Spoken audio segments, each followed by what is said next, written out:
Hello everyone, welcome to this next video on integral equation questions. This question is from June 2011 consisting of 3 marks. The question is, for the Volterra type linear integral equation, this is the given integral equation of second kind, the resolvent kernel are x zeta 2, where what is this 2? This is our given value of lambda, right? This is our given lambda.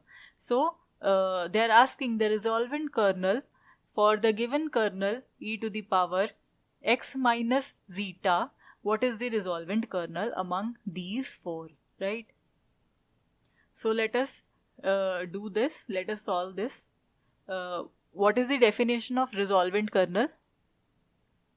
You must be knowing from your course on integral equations that resolvent kernel are x t lambda, where in our case lambda is given to be 2. It is equal to summation m varies from 1 to infinity lambda raised to power m minus 1 km xt, where what is this km xt? These are known as iterated kernels, and this is the mth iterated kernel, right?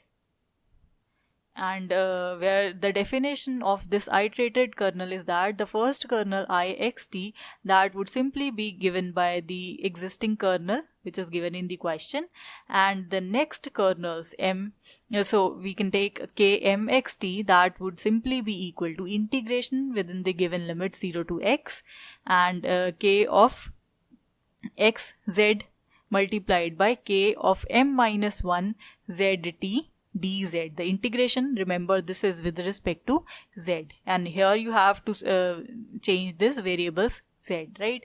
So this here m varies from 2, 3, 4 and so on, right? So this is the definition of iterated kernel, mth iterated kernel. Once we calculate this, we can use this value over here to calculate the resolvent kernel. So let us do that, right? So our given equation is phi of x, that is equal to x plus 2 integration from 0 to x e to the power x minus zeta phi of zeta d zeta, right? So our first kernel, what would be that? That would simply be equal to the given kernel, right? So k1 x zeta, that would simply be equal to kx zeta, and which is equal to e to the power x minus zeta, right? So let us calculate k2 x zeta. What would be that? Let's use this equation and substitute m is equal to 2. So we would have integration from 0 to x, or here not here we'll use this variable t, right? The lower limit would be from t. So here in our case it would be from zeta to x. So k of x z and then k1 of z zeta, integration is with respect to z, right? So integration from zeta to x, what is this value? This is e to the power x minus z, and then e to the power z minus zeta d zeta. Because our kxz was this, we have just replaced the zeta by this z, so we'll obtain this. And this second term is again due to this, where we have used these variables instead of x and zeta, right? So let us calculate and solve this. It would be integration from zeta to x. Here if you simplify this, add up the powers, you'll get e to the power x minus zeta dz. Now the integration is with respect to z, so and we have no term here with respect to z, right? So what would be that? The integration would simply give us e to the power x minus zeta as it is, and here we would have z. The limits of z are from zeta to x, so that would simply be e to the power x minus zeta multiplied by x minus zeta. So this is our k2 x zeta, right? So let us now calculate k3 x zeta.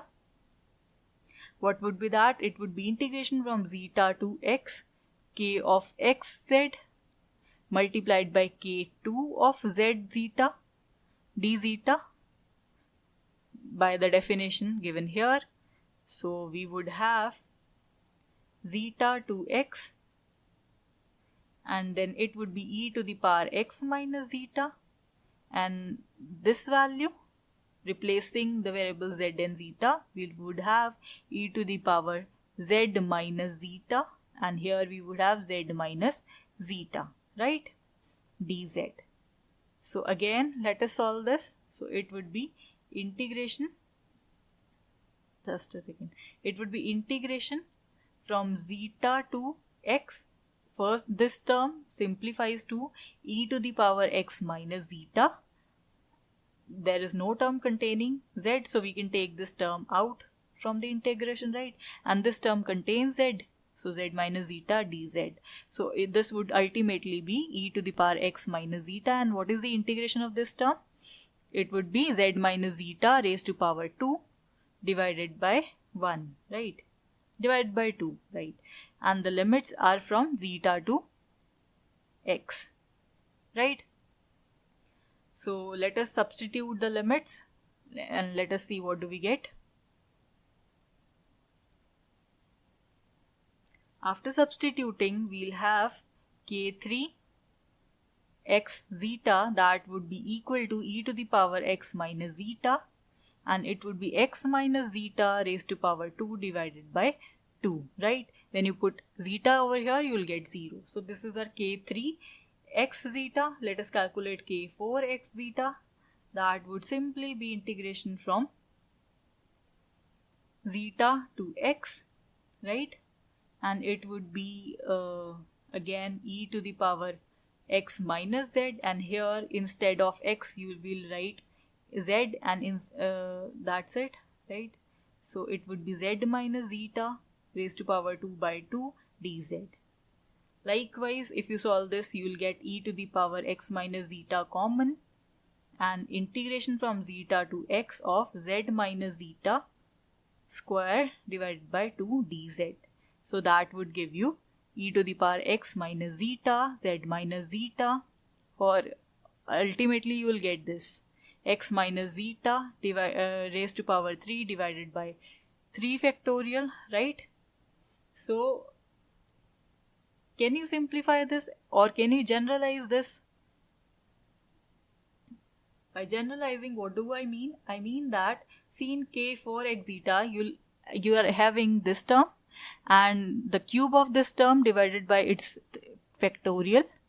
In k3 x zeta, it was this term as such, and this term as such, and the square of this term divided by 2 factorial. You can write 2 as 2 factorial, right?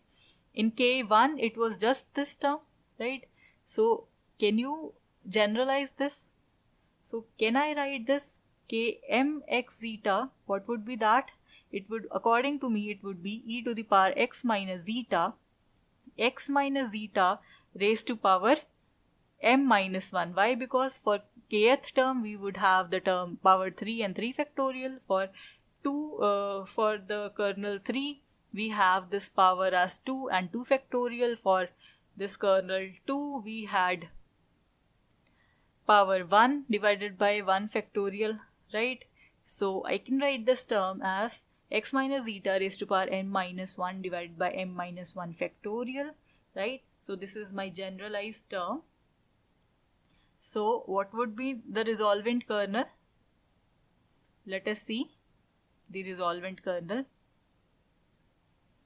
So our resolvent kernel would become r x zeta, and what was the lambda? It was 2, right? Let me have a look at the question. The question was this, the lambda was 2, right? So the definition is this. Let us plug in the values. We would have summation m varies from 1 to infinity, lambda raised to power m minus 1, and lambda in our question is 2 raised to power m minus 1, and kmxt, this is this term, so it would be e to the power x minus zeta, right? And x minus zeta raised to power m minus 1 divided by m minus 1 factorial. So this is the term, right? Let us see what this term becomes. Rx zeta 2, this would be equal to, this term is independent of m, so this could be taken out, x raised to power x minus zeta out from the summation, m varies from 1 to infinity, 2 into x minus zeta raised to power m minus 1, this whole term raised to power m minus 1 divided by m minus 1 factorial. So this would give me e to the power x minus zeta, right? And here we would have 1 plus 2 into x minus zeta plus 2 into x minus zeta whole square divided by 2 factorial plus 2 into x minus zeta raised to power 3 divided by 3 factorial plus so on. Now can you make out that what is this? Do you know what is the what is this e to the power x? This is an infinite series, 1 plus x square by 2 factorial plus x cube by 3 factorial and so on, right? So this is of that same form, right? So our resolvent kernel x zeta 2 would become e to the power x minus zeta, and this is multiplied by e to the power this term, right? 2 into x minus zeta. So we can add up the powers. So it would give me e to the power 3 x minus zeta. So this is the resolvent kernel which was required, right? So let us look at our options. So option number C, this is the correct option. So the correct answer is C, right? Thanks for watching the video.